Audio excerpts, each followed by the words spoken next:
There's been a bit of information released on it, not a whole lot. It's going to be premiering in November of this year, which I didn't expect that to kind Oh of wow, pop out already? so early. I guess it's because it's only going to have 12 episodes.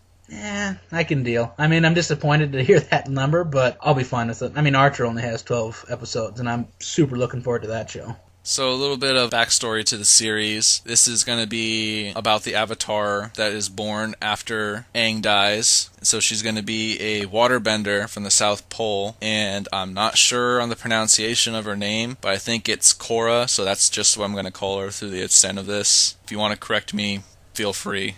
I'm sure M. Night Shyamalan will come up and tell you how it's supposed to be pronounced. Actually, it's pronounced Ong in Sokka. Oh, really? Because it seems like original characters on a TV show, their names are kind of already, been said out loud.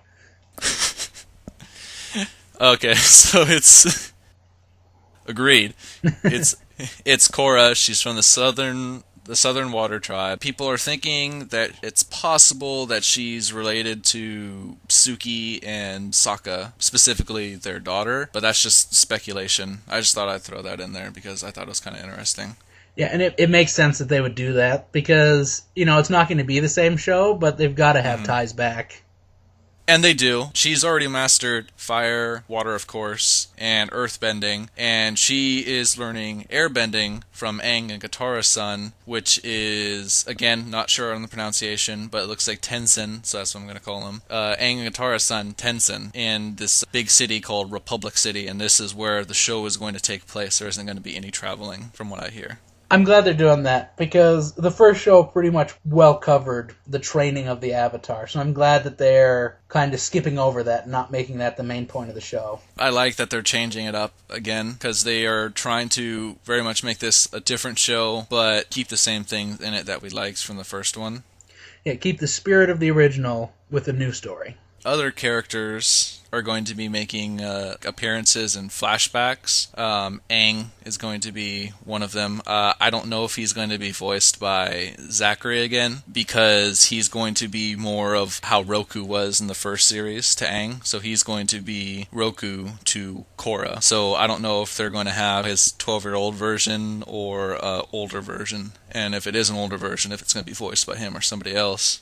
Older version would be more consistent, but younger version would allow them to show an old character. Mm-hmm. Yeah, that's a good speculation. I don't know which they'll do either. This series apparently is promising to be more darker, but still not completely adult. Yeah, Nickelodeon's actually pretty good usually about following a generation up, and so that's probably what they're doing. Which I thought the first one was, I don't know, wasn't the most mature thing on the planet, but I think it's more mature than the Avengers show that's on Disney XD right now. Yeah, it had its moments that were actually pretty intense. I mean, people died in that. Oh, that's still my favorite line in the whole show is the recap episode. I'm like, oh, did he die? I don't know. They didn't really show. And I'm not sure, but maybe Jet died. It was very unclear.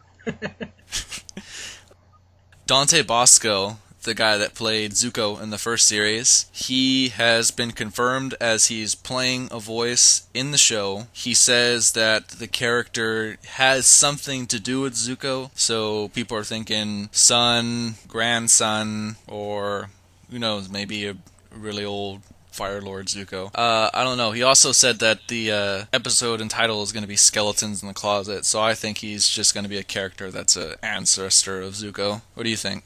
Yeah, it's hard to tell because they're such good story writers. It'll probably be a pretty big twist, and it'll actually be pretty cool. The thing is, I don't think they'll be able to pull off a really old Fire Lord with him, because I'm sure he's a great voice actor, but it takes a lot to sound super old. Or maybe he'll even be, instead of Zuko, he might be Azula's child. Oh, okay. And that's because that fits the skeleton in the closet. It could be that maybe Azula escaped or something, and this is her son coming back because she's poisonous witch, and so she's probably turned her child against. So that may be his thing as he comes in trying to stir up trouble because Zula's lied to him his whole life and turned him into a little corrupt minion. That's actually a good idea. I like that. In fact, I wish that was what he was. If he is not that. I'm sure it'll still be awesome because they're great at what they do.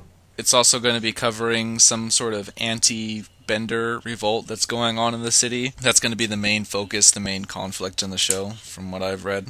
That'll be interesting. I want to see how they deal with that, because once again, I think they'll be able to deal with it in a very mature and interesting way that you usually don't see in television. I think it can be good. Of course, there's always potential for it being not as good as people would care for it to be, but they've gave us 3 seasons of a pretty successful show, so... And they're not doing this to bank on that, so... Mm-hmm. So that's a good indicator. And we know that they're not... I wouldn't say that they're not in it for the money, because obviously they're getting paid.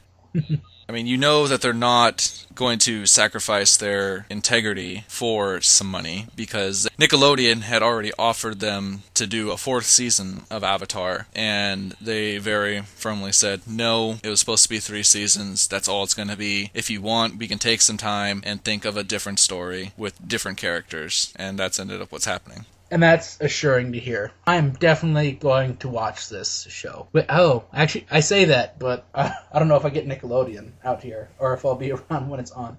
But, if I have Nickelodeon on cable, and I am not working or in school when it's on TV, I will definitely watch this show. Which is a lot of qualifiers, but I can't really do much about it. He'll probably just end up borrowing the DVDs from me. It has worked out that way in the past before, yes.